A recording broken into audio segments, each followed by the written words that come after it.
Basics of Wheel Alignment.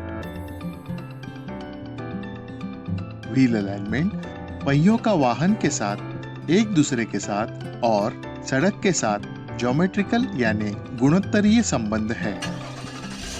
सटीक रूप से सभी चार पहियों को एक दूसरे से सीधा समानांतर सड़क और उनके संबंधित एक्सेल से लंबवत यानी परपेंडिकुलर होना चाहिए।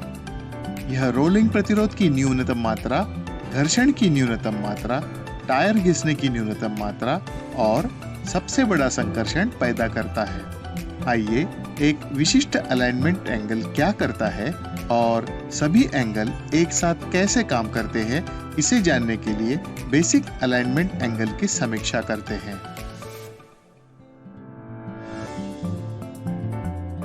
कैस्टर वाहन के बाजू से देखे जाने वाले हर एक सामने वाले पहिए के स्टीयरिंग अक्ष का झुकाव कैस्टर कहलाता है। यह एक काल्पनिक खड़ी रेखा है। यदि स्टीयरिंग अक्ष पीछे की ओर झुकता है तो कैस्टर एंगल पॉजिटिव होता है। यदि स्टीयरिंग अक्ष आगे की ओर झुकता है तो कैस्टर एंगल नेगेटिव होता है। एक सामान्य पॉजिटिव कैस्टर वाहन को स्थिरता प्रदान करता है और स्टीयरिंग व्हील को मुड़ने के बाद पुनः सीधा करता है। दूसरी ओर पॉजिटिव कैस्टर पहिया घुमाने के लिए किए गए प्रयास को बढ़ाता है। निगेटिव कैस्टर फ्रंट टायर को घिसने में योगदान देता है। रियर पहियों के लिए कैस्टर नापा नहीं जाता है।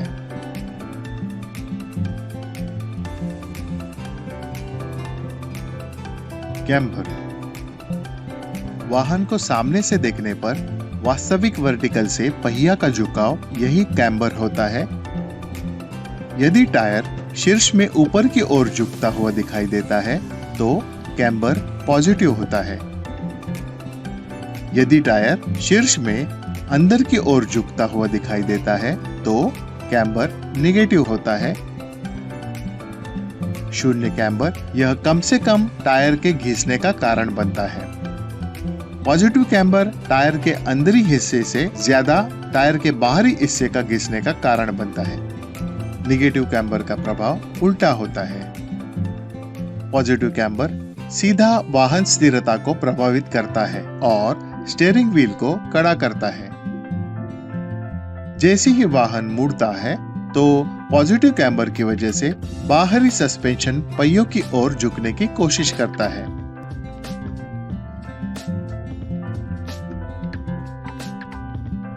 जब पहिया फिर से सीधा होता है तो गाड़ी का वजन स्टीयरिंग एक्सिस को दबाता है और पहियों के सीधे करने में मदद करता है। निगेटिव कैम्बर मुड़ते समय टायर का बगल में खिसकने की प्रवृत्ति का विरोध करता है। यह वाहन संचालन के लिए लगने वाले प्रयास यानी स्टीयरिंग एफर्ट्स को भी बढ़ाता है। कैम्बर आगे और पीछे दोनों पहियों में लागू होता है।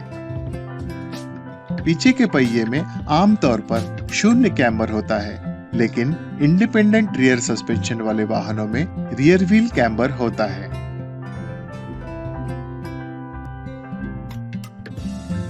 टो टो यानी वाहन को ऊपर से देखने पर दिखने वाली पहियों की सीध या समानता। जब आगे और पीछे की पहियों की जोड़ी पहियों के सामने वाले छोर से अंदर की ओर मुड़ी होती है तो वह टो इन होता है। पहिए बाहर की ओर मुड़े हो तो वह टो आउट होता है। जीरो या शून्य टो यानी पहिए जब सीधे होते हैं तो वह कम से कम टायर घिसने का कारण बनते हैं। बहुत अधिक टो इन की वजह से टायर के बाहरी किनारों की लाइनें अंदर की हर एक किनारों की लाइनों से ज्यादा घिसती है। बहुत ज्यादा टो आउट से विपरीत प्रभाव होता है।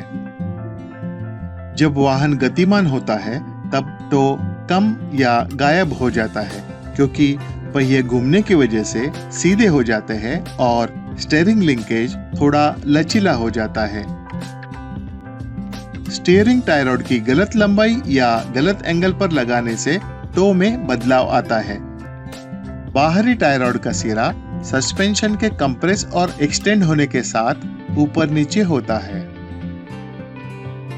यदि टाई रॉड की लंबाई और एंगल गलत है तो यह स्टीयरिंग आर्म को खींचती है या ढकेलती है और पहिया को एक नई दिशा में लक्षित करती है। वाहन जब उभार या गड्ढे पर से गुजरता है तो स्टीयरिंग व्हील के एक तरफ के झटके से वाहन चालक को यह महसूस होता है।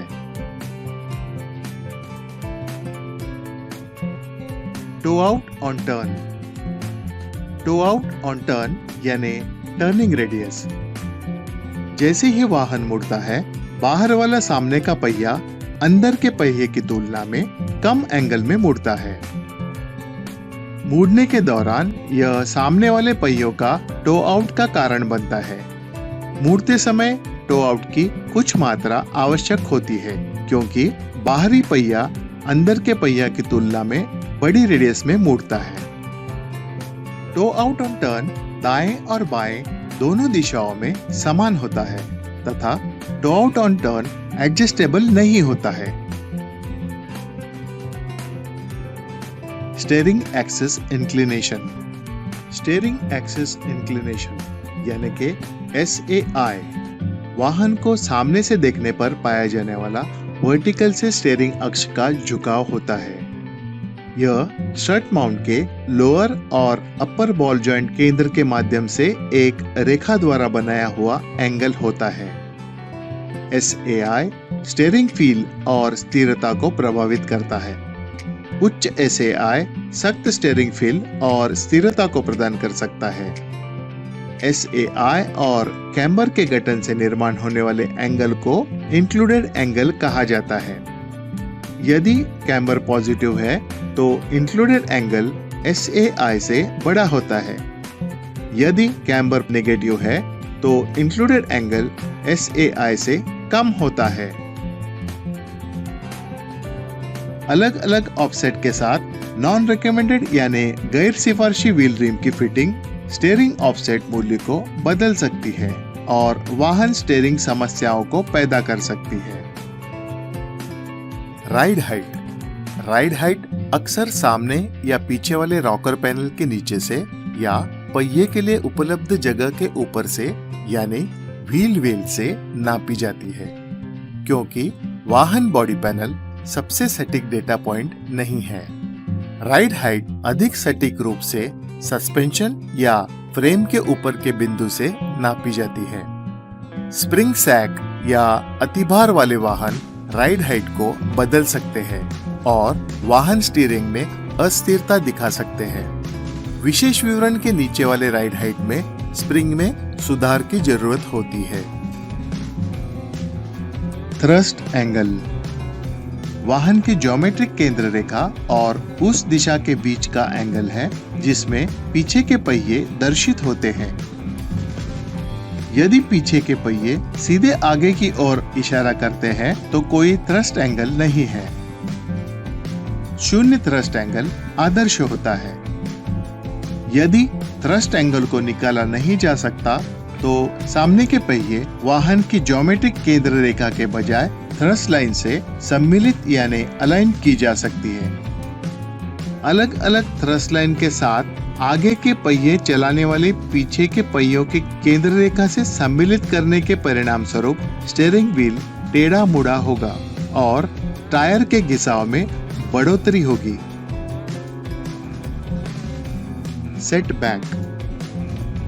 सेटबैक एक ऐसी स्थिति होती है जिसमें एक्सेल पर एक पहिया दूसरे पहिए के सामने या पीछे होता है। सेटबैक वास्तव में पुराने ट्रकों जैसी वाहनों के लिए बनाया गया है, लेकिन अत्यंत असमान कैस्टर भी सामने वाले पहियों पर सेटबैक का कारण बनता है। व्हील अलाइनमेंट की जांच। व्हील अलाइनमेंट आमतौर पर खराब हैंडलिंग, हार्ड स्टीयरिंग, कंपन या टायर घिसने से संबंधित है। समस्या का निदान करने में पहला कदम है सावधानी पूर्वक किए गए सड़क परीक्षण के बाद किया गया संपूर्ण निरीक्षण। उसके बाद टायर प्रेशर यानी दबाव की जांच करें। सभी 4 टायर्स को उनके सिफारिश अनुसार योग्य प्रेशर तक फुलाएं। एक आसान सा टायर प्रेशर जांच वाहन को घूमना, ब्रेक पुल, हार्ड स्टीयरिंग और स्पॉन्जी राइड जैसे समस्याओं का हल कर सकता है। आपके सड़क परीक्षण के मूल्यांकन और अलाइनमेंट मापन के दौरान अलाइनमेंट एंगल के मूल उद्देश्य और वे सभी कैसे वाहन गति संतुलन बनाए रखने के लिए एक साथ काम करते हैं, ये न भूलें। व्हील अलाइनमेंट पुनः करने के लिए निर्माता ने बनाई गई सिफारिश जांच लें या केवल तब करें जब टायर को बदल दिया जाए या कोई भी पुर्जा खराब हो जाए। चारों पहियों को अलाइनमेंट करना यानी सभी 4 पहियों को ज्योमेट्रिक केंद्र रेखा से स्वतंत्र रूप से संरेखित करना है। चारों पहियों के अलाइनमेंट की सिफारिश ज्यादातर फ्रंट व्हील ड्राइव वाहनों के साथ साथ इंडिपेंडेंट रियर